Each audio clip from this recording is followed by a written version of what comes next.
Welcome back. You're now watching the lifestyle segment on the weekend show brought to you by Holocron Popcorn. Now, in 2020, as a result of the pandemic, it meant more people had to be at home, spending time with family, loved ones, or by themselves. What also happened as a result of that was that mental health cases grew a whole lot more than it used to be before because more people had more time to do absolutely nothing. However, in countries like Nigeria and in Africa, mental health is not an issue which people pay a lot of attention to. And thus, we now have higher suicide rates, higher issues of domestic abuse and violence, and more cases of depression. We've also heard in the past that at least 1 of 4 Nigerians may be suffering from one mental health issue or the other. Unfortunately, we laugh about it when this happens. We will be discussing mental health awareness on today's show, and I have with me 2 special guests who have actively been working in the space of mental health in Nigeria. It's my pleasure to introduce Chime Asanye, founder at Nigerian Mental Health. Thank you. It's great to be here with you, Welcome Andy. to the show. And also Jakpa Kweku, the Raven. He is a communication consultant and also a mental health advocate. Welcome back to the weekend show, both of you. Thank you so much for having us today. Let's start with you, Chime. Sure. What do we need to know about mental health and why is this important? There is no health without mental health. The World Health Organization famously said there's no physical health without mental health. And in Nigeria, it's a very big issue. As you mentioned in your introduction, depression rates are up. The World Health Organization released a study saying that depression and anxiety has increased over 25% during the pandemic. Nigerians are not immune to that with all the other macroeconomic challenges that we're facing here. So we need to make sure we have the right regulatory framework in order to address that. And in Nigeria right now, we don't.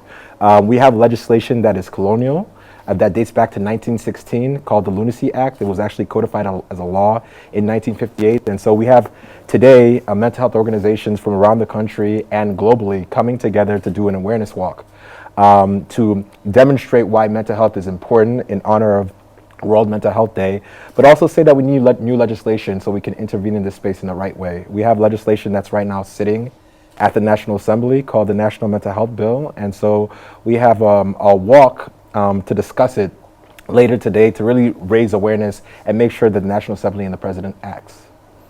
Jack, I've seen you do spoken word poetry. I've seen you speak on mental health events over the last couple of months. And the reason why both of you are here is because it's as a result of the work which you have been doing in this space. And so it's important that we amplify it.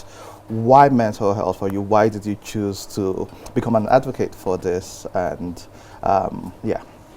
For me, it's a bit like personal.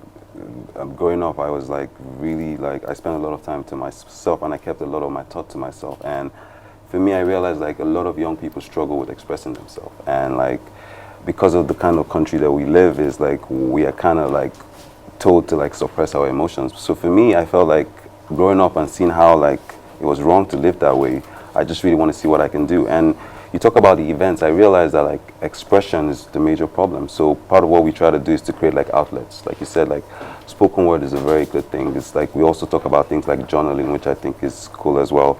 And for me, it's like I look at events as an outlet, not just to go and party and drink. And for us, the drive is to create more awareness and communication. And obviously being a communication person, the social media is really toxic as well. So part of what we do and try to focus on is to create more healthy communication on social media. So that is definitely why I feel like I want to be part of this. And when I see young people and I have these conversations with them, and like you realize that like they're not really equipped like mentally, like they're not really taught how to think. Usually they're taught what to think. In the Nigerian environment, you're just to go to school, do this. So what if those are not your interests? What if there are other things you want to do? So part of why I feel it's important is if everyone just keeps quiet, like we'll just continue this vicious circle of people not being able to express themselves. Talking about social media, so society has moved from just societal pressure of your parents and those annoying uncles and aunties, yes, who put a lot of pressure on you to live the lives they weren't able to live.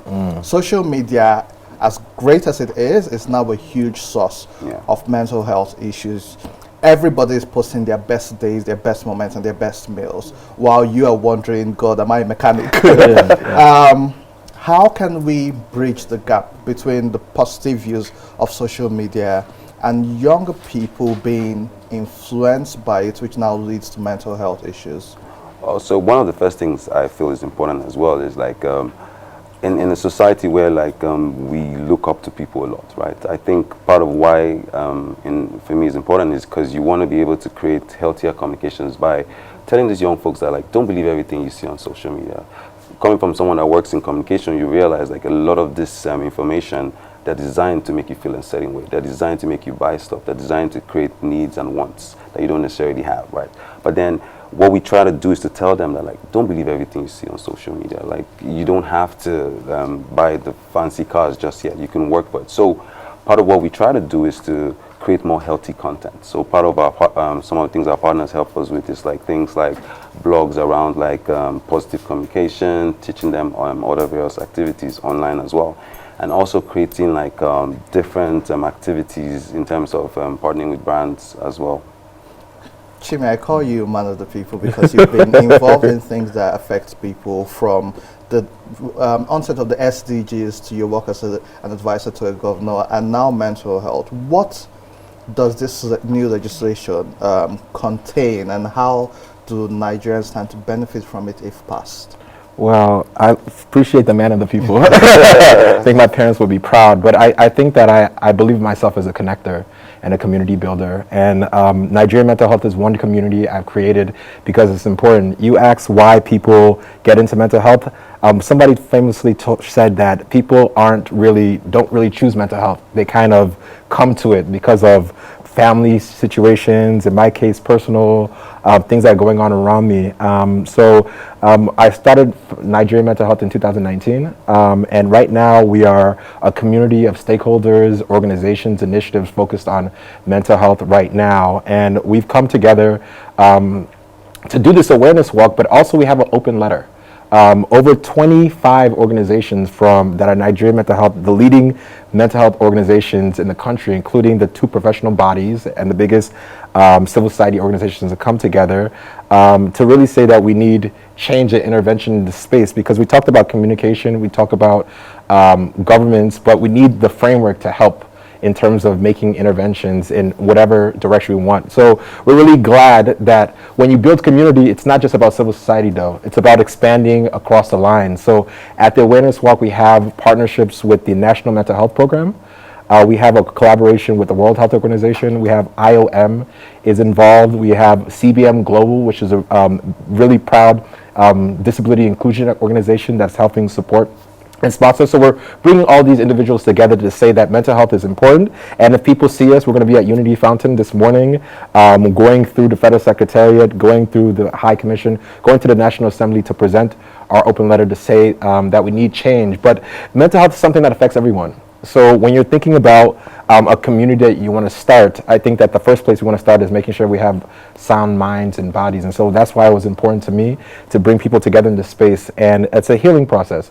And the last thing I was going to say is about wellness is very important when you mention technology, because a lot of people think about wellness in the context of psychiatry or treatment. But like Jocko said, positive messaging, communications, technology, yoga, like we're going to be doing, salsa dancing that we'll be doing, that health checks. Those are all part of making sure that you live important, healthy lives. And I think that's really important as we elevate today's message on World Mental Health Day, which is making wellness a global priority. I've been thinking about yoga, but I don't think I'm the most flexible person. Weights I will do, but yoga, I plan to get into it. So I've come for the Nigerian uncles and aunties. I've come for social media. Let's talk about Nigerian parents. Socialization starts from the family. Yeah. And you have situations where, say you have siblings, for instance, at the end of the term, you get results. One parent is saying, what position did you take? What position did you take? Why did this one take this position and you took this? Does he or she have two heads?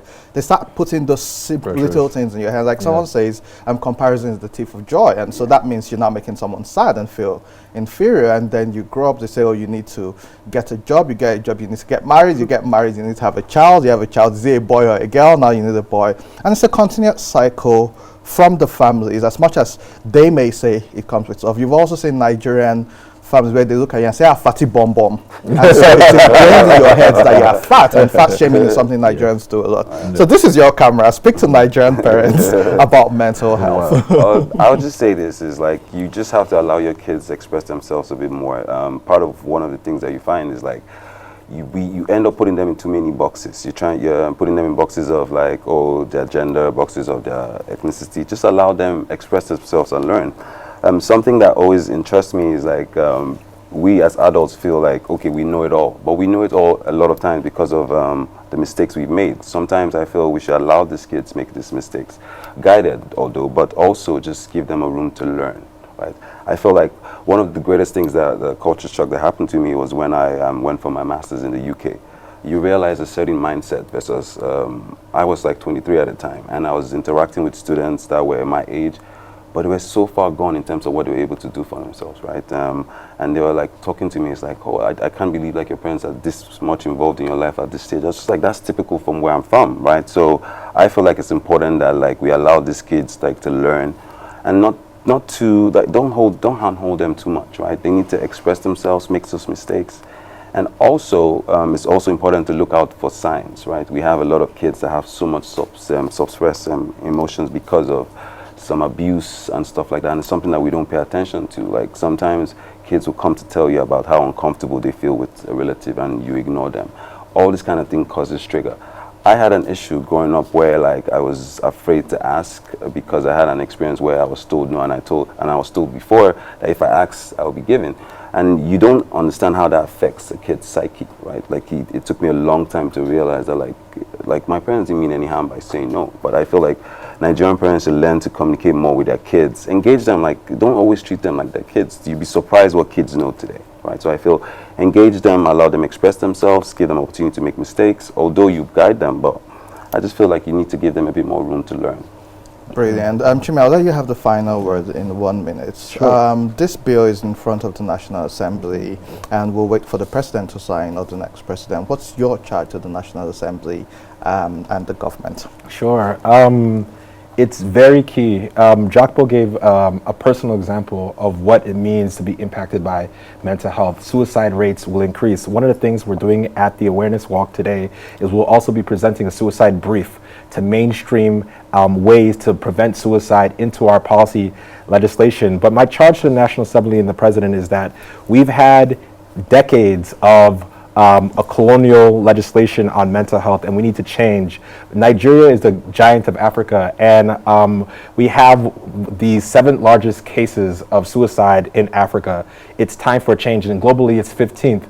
The National Assembly, you've done a lot of great work, and we as stakeholders have worked with you to make a good piece of legislation. You've reviewed it, you've come to consensus. Now you just need to pass it to the president, and the president needs to sign it. And I think the president is very conscious about those with vulnerable communities, those marginalized communities, and especially, so this is a good way to support us in that period, and all the individuals that really feel like their minds and their welfare are a high priority. They should be a high priority for us, all of us, because all of us, in some senses, could be psychologically vulnerable. But the charge is not just for National Assembly, it's for citizens, right? You mentioned yoga, for instance, and that you can't do it. We need all people to come and be at the table and support the National Mental Health Bill 2020. So we actually have a president, me and Jokpo, right here. We have this National Mental Health Awareness Walk at Unity Fountain in Abuja, and we want you to come and be involved. So, Jokpo, do you want to make sure that you're here? Okay, I do appreciate this. Yes, no problem. And to Nigerians, like they have said, there's no physical health without mental health. And so we need to take charge of our mental health. We need to ensure that we are safe spaces for people who love us and people who we love. And then, on a personal note, it's okay to let people fail, except our politicians and government. But it's okay to let children fail. We can't put the benchmark of success tied to academics or tied to marriage and children or tied to people's body sizes. You need to understand that people are affected by how you talk to them and how you treat them, and so it's extremely important that one passive comment from you would be something which could be detrimental to someone else's mental health. That's all we can take on the lifestyle segment. But don't forget, if you're in Abuja, there's a walk at the Unity Fountain where they're walking through parts of the Federal Capital Territory to inform people and make them aware of Mental Health Week and how we can do well to be better for ourselves and for others. Don't go away. We do have more for you after this break. My name is Andy Madaki.